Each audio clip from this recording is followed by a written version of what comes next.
Like,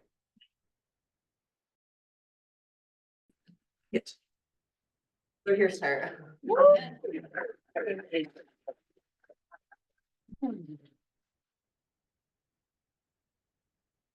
Thank you.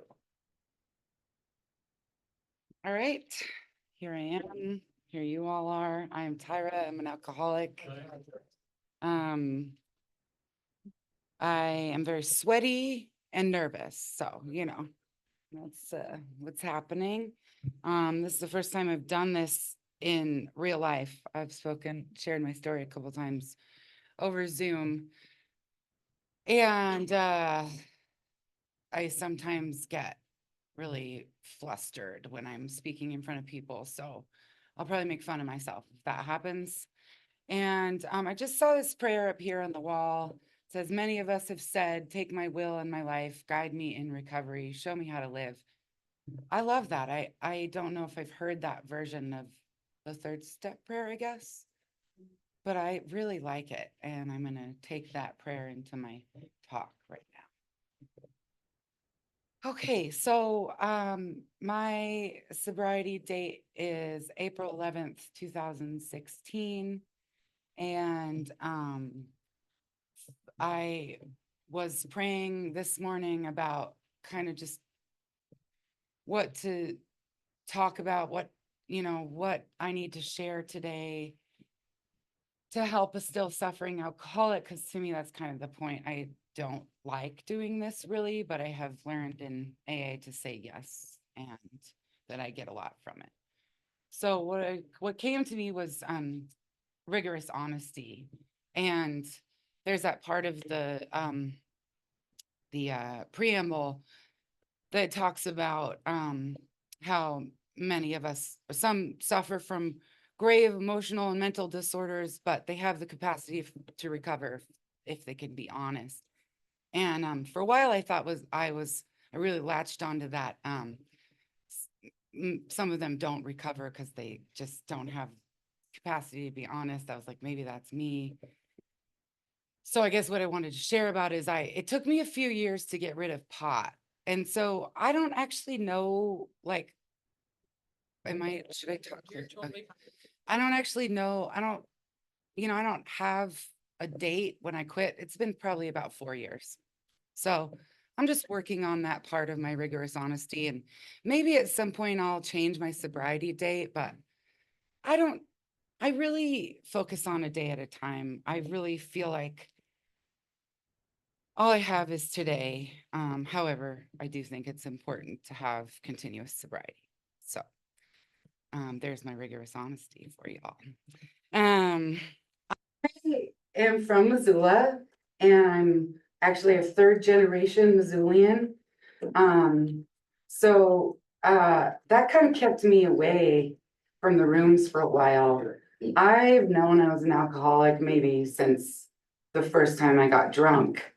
But I was scared of running into all the people, and it turns out that's a great thing. Like, I love seeing people I've known since I was a kid, and often they're like, oh, we've been waiting for you.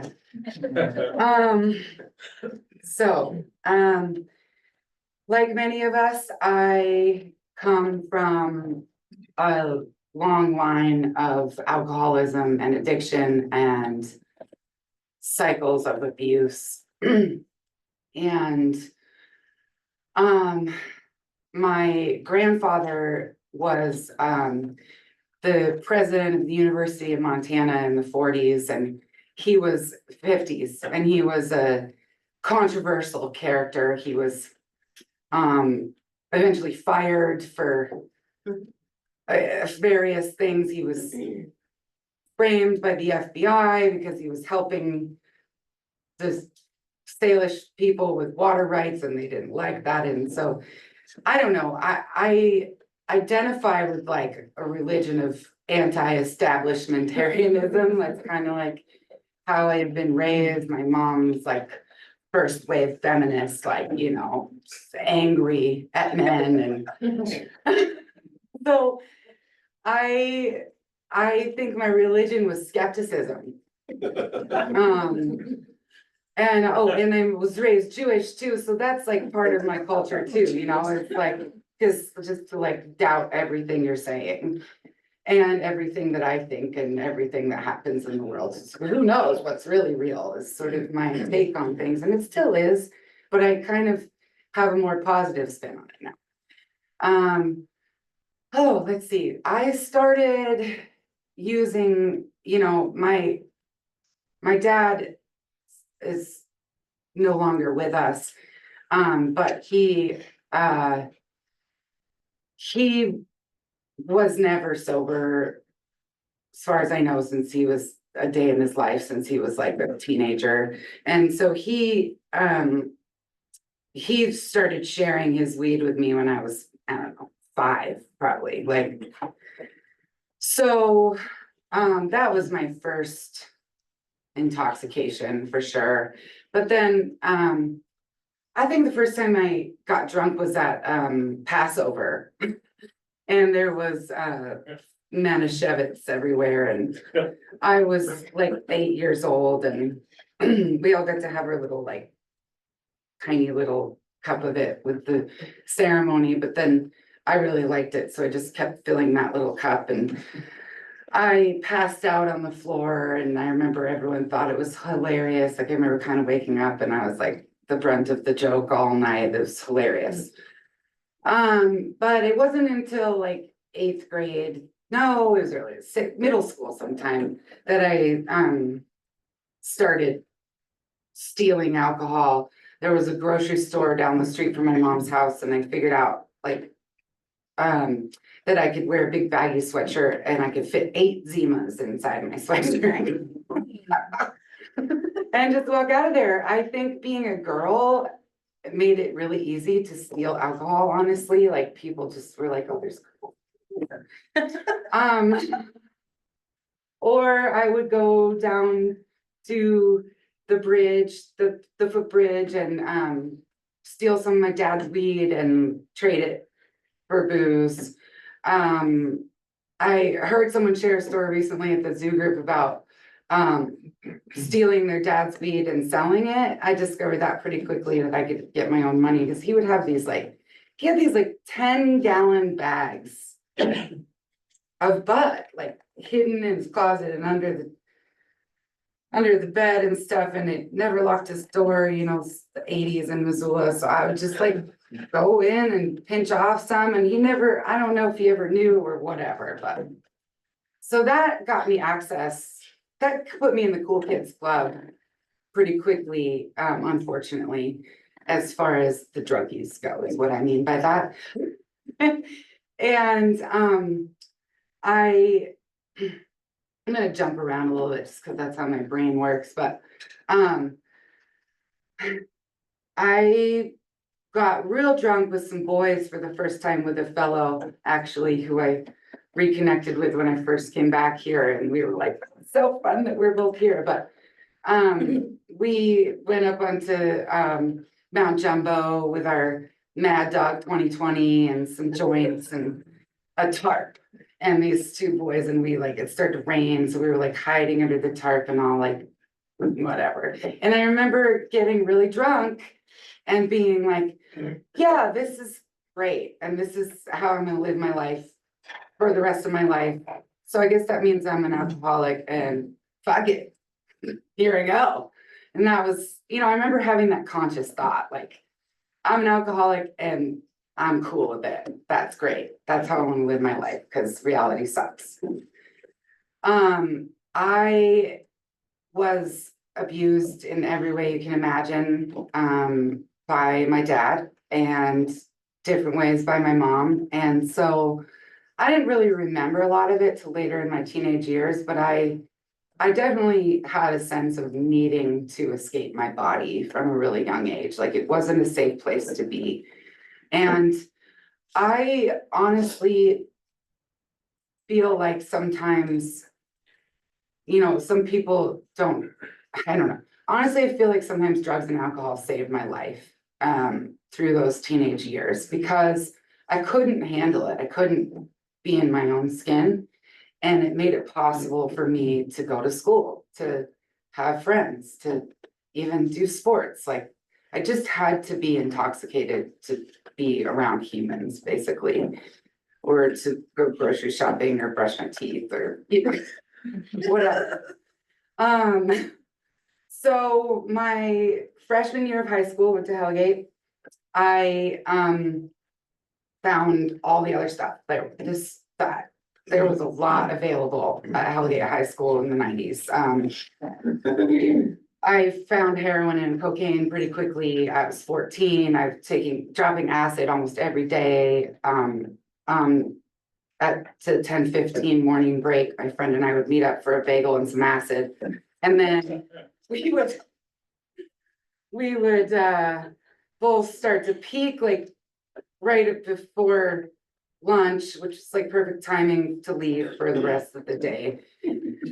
And you know, like our friend Oscar says, like I had a lot of potential. I was really, I'm pretty smart and I am pretty savvy and gritty and I have a lot of tenacity. So I was able to keep really good grades, even though I didn't I had 48 absences in one semester in my biology class, which was right after lunch. And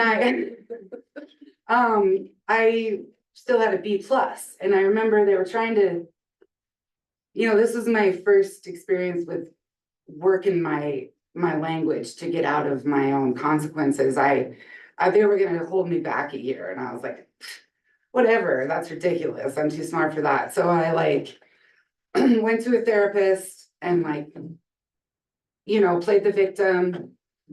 I was depressed, but I also like milked that, you know, and got a therapist excuse to skip school all the time, basically. And I look back on that and like how that really didn't serve me, you know, maybe if my kid gets to that point, that's, so anyways. I was living with a foster family starting in 7th grade, amazing family. It started out as a best friend's mom. And this is where I, you know, in my sobriety have seen how my higher power was like there for sure. I was at her house all the time and just wasn't, you know, she noticed I didn't have to call home. I just was there for 3 or 4 days at a time and didn't have any accountability to my own parents. So she approached my mom and asked if she could either take me in or call CPS. And my mom accepted. And I thank God for that. So the first day of my sophomore year at Hellgate, I was like, Nancy, I am done. Like, I will go until I turn 16, which is in December, and I'm not going to school anymore after that. This is a joke, stupid. I just want to snowboard and work. Like, I already know what I'm gonna learn in high school, which is like how to become American cheese. I had this whole great American metaphor about how everyone comes in raw milk and then they get turned into American cheese to go to school. So, so she just knew how to talk to me. She's a drug and alcohol counselor. And she was like, okay, that's an option, you know, you can definitely do that. And I may not always agree with your decisions, but I'll support you no matter what.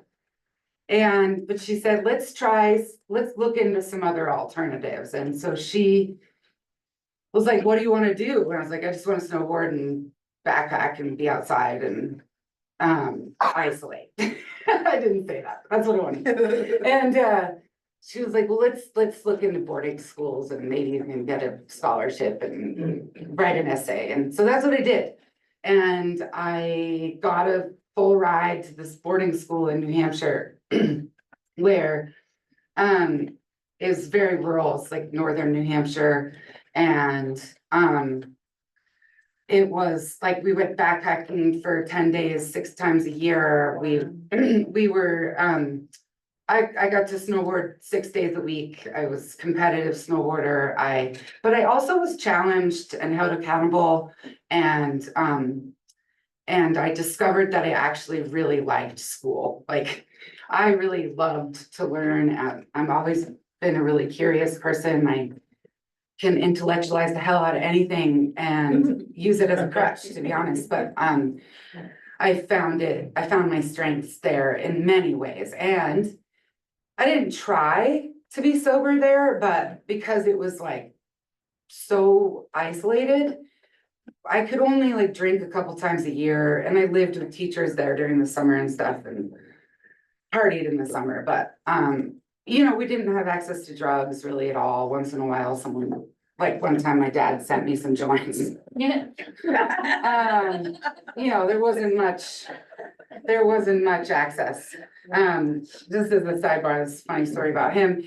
I was telling him about my senior prom and how I was complaining about it to him, how we had to ride a bus with all the teachers to this venue and there was not gonna be any alcohol because like we would get caught, and he was like, do you want me to send you a vial of acid? You could just spike the punch. I'm like, no, thanks. That sounds crazy. But I had that wherewithal. So anyway.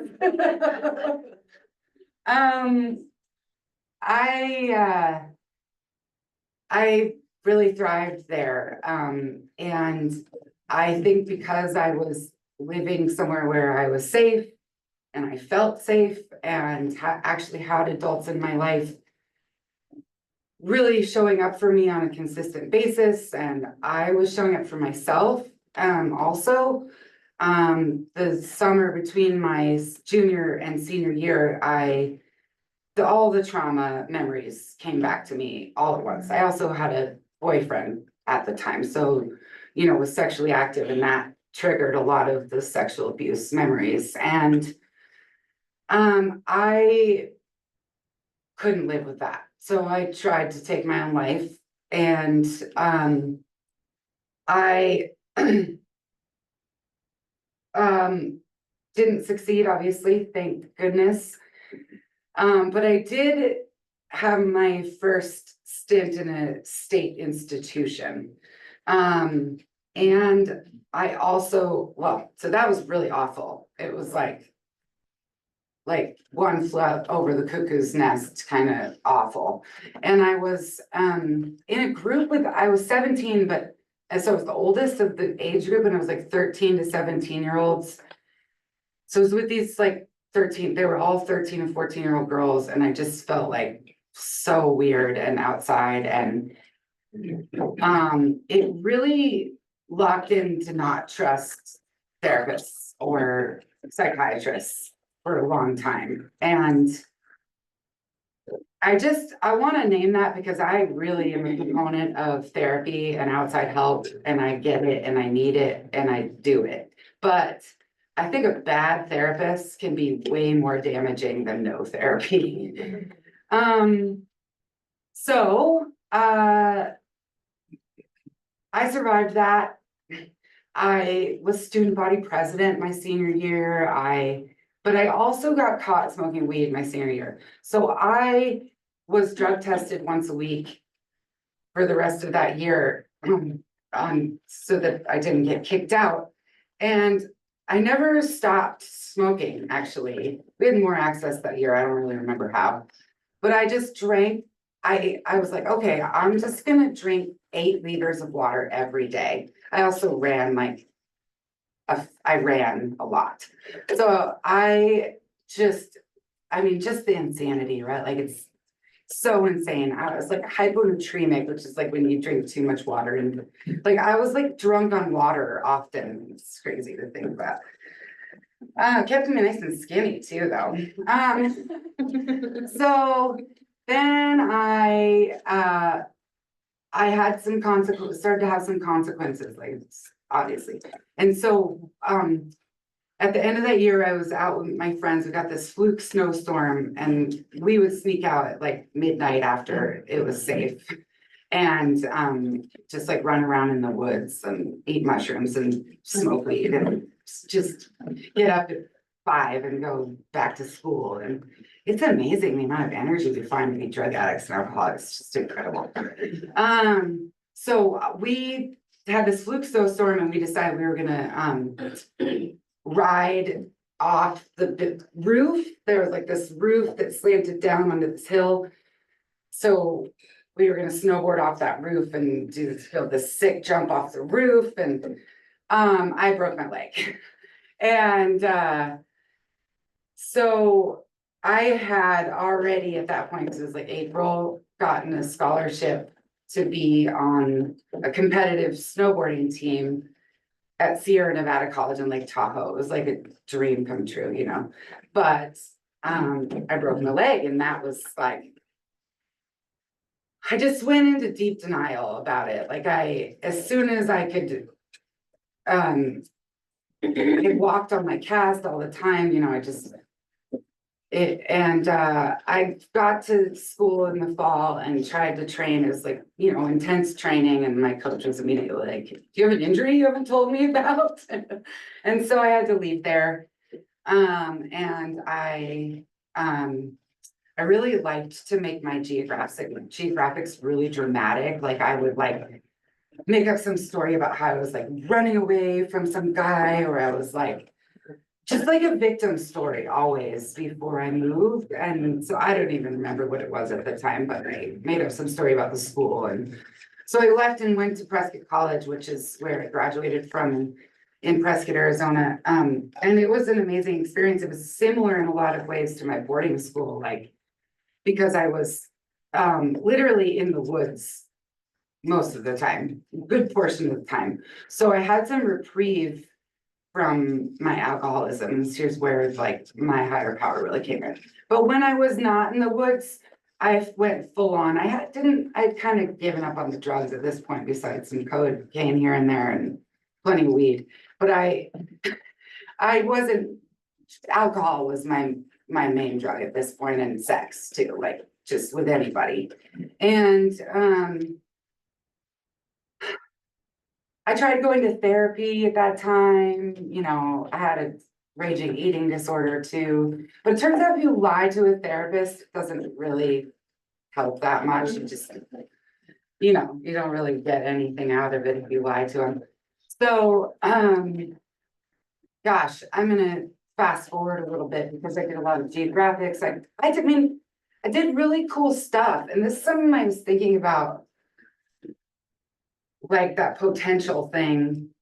I think a lot of us aren't, well, sober alcoholics are definitely my favorite people, and sober drug addicts. Like, y'all are awesome. We are just a group of folks who can survive, and also who have done really amazing stuff. I think that we, at least I don't speak for myself, but I know a lot of other people like this, aren't afraid of death in some ways, like, and maybe even want to die in some ways. So seek out these amazing adventures that I have no regrets for. Like, I was a fishing guide in Alaska. I was worked for the Forest Service and did like trail crew and packed mules and through the Bob Marshall, and all the while wasted. And that's just amazing to me. And I have to remind myself of that sometimes in my sobriety. Like, I had this temporary sponsor when I first started going to meetings, who I lived in Arlee at the time, and I was complaining about having to drive all the way to Missoula for a meeting. So I was just gonna go once a week in Arlee, and she was like, how far did you drive for drugs? And I remember this time I drove to Great Falls one day after school just to pick up some coke. So yeah. Like, okay, so just what I mean by that is, like, there's some grit in there. There's some grit in there that I can use in my sobriety to stay sober one day at a time. And so let's see here. I moved to Portland in 2007, and that's, you know, where, like, I knew I wouldn't run into any family friends. You know, I really dove into my alcoholism there, and it happened over a few years. And like many of us, I held a professional job and my title cracks me up how ironic it was. I worked at this company called Inside Track that helps colleges raise their retention rates by basically giving like guidance counselors to college students, but my title was a student success coach. And you know, meanwhile, I was like popping benzos all day long and going and taking shots on my lunch break and then coming back and coaching these people on how to live a life that's it's just yeah. So I think the cognitive dissonance of that started to really get to me. And I had made a promise to myself when I got that job that I would stay for 4 years. Because I had a lot of jobs on my resume. I was kind of a gypsy through my 20s and early 30s. And I was like, all right, it's time to buckle down and be a professional. And so the day after my 4th year day, I quit because I was done and I got a job as a bartender again, which, you know, all through my drinking, I was a bartender. Well, among other things, but I always came back to bartending and other jobs where you could be drunk at work. Like that was sort of my unconscious criteria, I think, for what jobs I wanted. So I quit and then I quit my job at Inside Track. I started working at this bar down the street from my house. And it is the only job that I got straight up fired from, and I got fired for a bad attitude. And at the time, I was like, are you fucking kidding me? Who doesn't have a fucking bad attitude? Like, I'm a bartender. Like, are you kidding me? Like, people want a bad attitude. They want this shtick. Just crazy. So then I really hit bottom. I was broke. I couldn't get unemployment insurance because I'd been fired. And so, you know, I scrapped by for 6 months or so. I got booze by gleaning fruit, which means like picking other people's fruit. And then I made like 12 gallons of fruit wine. And I subsisted on that wine and like food bank food for like 6 months, and luckily had my higher power in the form of Skin, someone I love, likes to say, a dear friend, an ex-boyfriend who was like, you're gonna die and I want you to go stay with your mom in Missoula and I'm gonna pay for you to go back there. And I hadn't lived with my mom since I was 11. So I think that was definitely a God moment for me to have the humility to say, yeah, you're right. Okay. So he helped me pack up all my stuff, and I'd finished the wine, so I didn't have to pack that up. And I came back to Missoula, and I really didn't want to get sober. I knew that that was what needed to happen, but I really didn't want to. So I was like, I think I had like 30 days just with no program, which I was like ready to die. I don't do well without a solution. I need a solution. And so I met a cowboy and I disappeared into the wilderness for a year. And when we came back, we were living in Ovando, working on a ranch there, and was bartending at Trixie's. And the owner of Trixie's was a sober alcoholic, the owner at the time.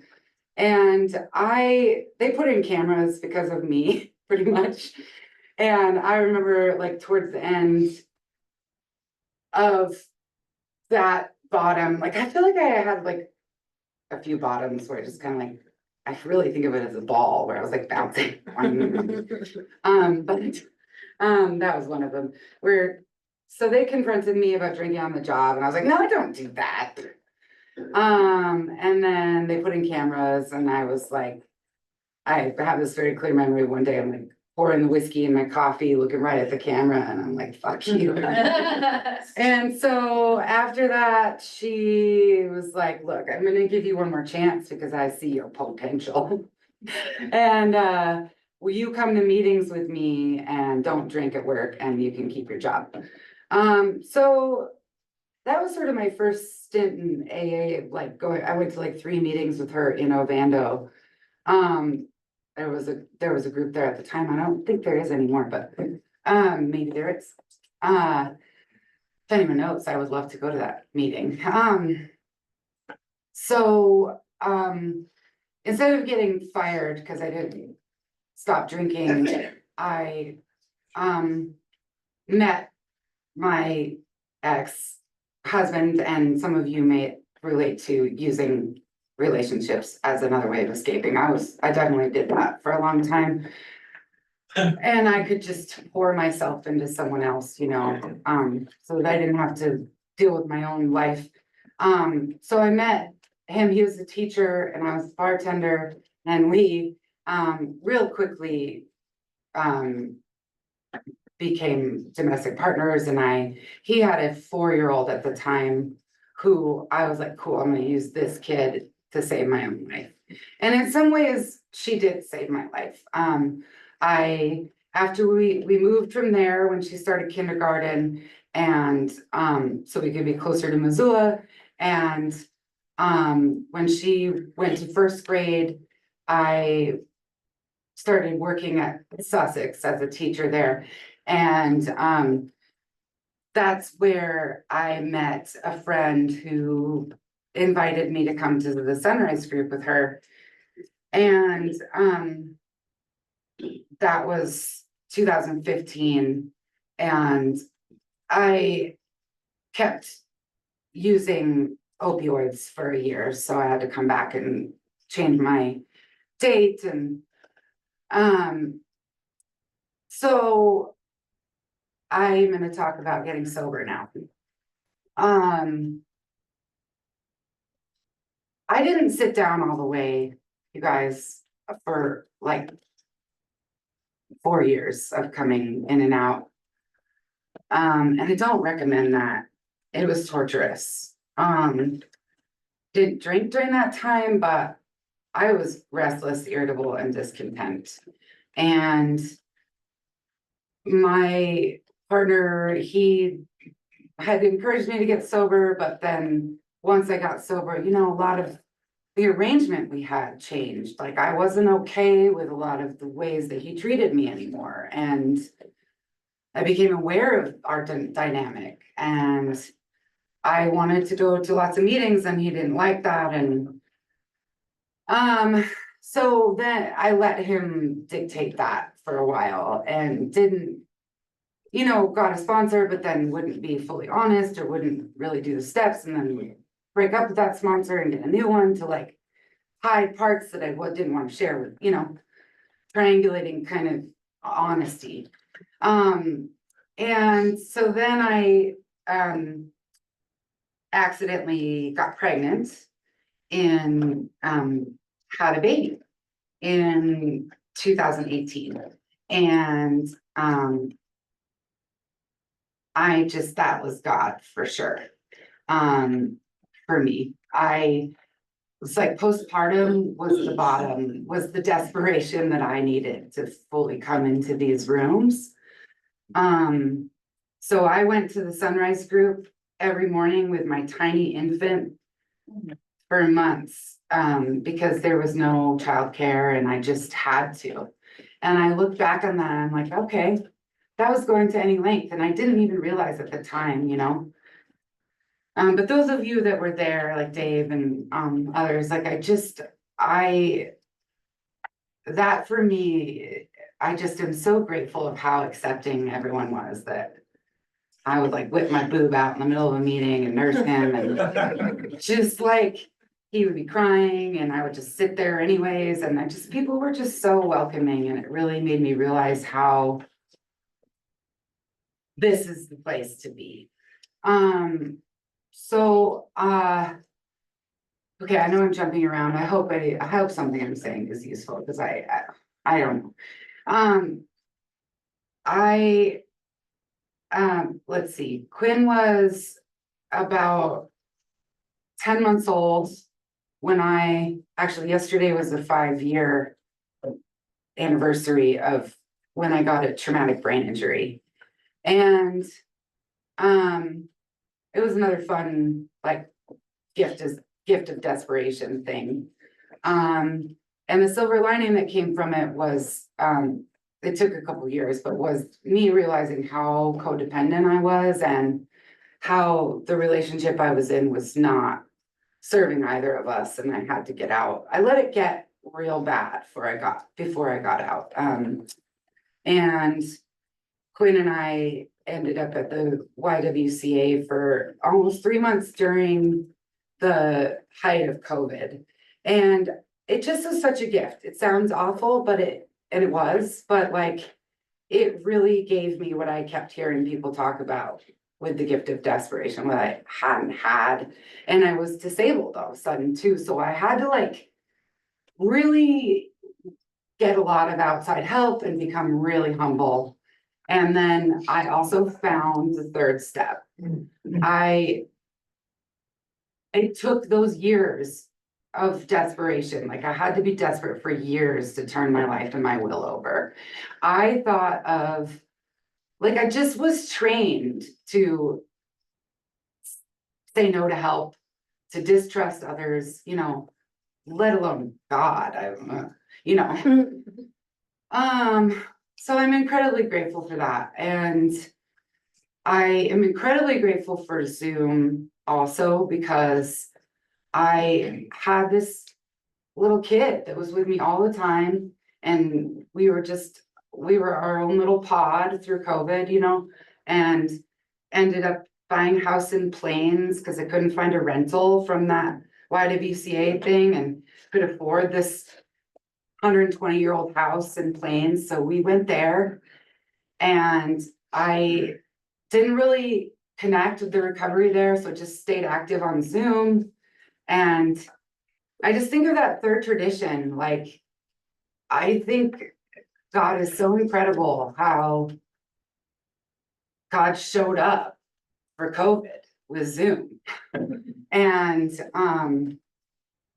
kept me going. And I have a really dear friend who some of you may know from Zoom, Chelsea in Washington, and we've stayed really close. And it's just really cool to me that I have a friend that I've never met in real life who is like one of my nearest and dearest. I finally made it through the steps after like 5 years of being in the rooms, and I guess that's just how I do it. I'm slow, I'm stubborn, and I don't beat myself up about that anymore because it's just how I did it. But don't recommend it. And the 11th step is probably the most 10th and 11th steps are really vital to me. And I had a sponsor who had me start doing the 10th step before I was through the first step. And I also suggested that to a sponsee, and I really find that incredibly useful because I may not have the like perspective that the steps give me, but it did help me like get in the habit of looking at myself and how my actions affect other people. And that to me was like mind blowing. That my actions affect other people. I was incredibly self-centered. I still am. And I relate to that part of the 12 and 12 where it talks about in the 4th step where it goes into those different types of alcoholics, and of course, we all have different parts, but I am definitely that depressive type, and I can manufacture the fuck out of some misery and just like get in there and wallow in there and forget about, you know, my 2-year-old in front of me who needs me, or like there's dishes piling up and I'm worrying about global warming and Donald Trump, and meanwhile, like, you know, there's laundry and dishes to be done. So I for a long time, like, hated the pragmatic suggestions of AA, or like the Sagittarius in me just wants to like be in my head and like float around and talk about theories and. But it turns out spirituality for me is like washing my body, washing the house, getting outside and taking a walk, eating food, drinking water, like really taking care of this temple here is my life's work. And when I can be in my body, which the steps, especially the 4th step, all of them, but, and the 9th step gave me some room to forgive myself. When I can be in my body and take care of my body, it's not that hard for me to think about you and to show up for other people. It's really that simple a lot of times, like that hungry, angry, lonely, thirsty, I'm gonna, what? Tired.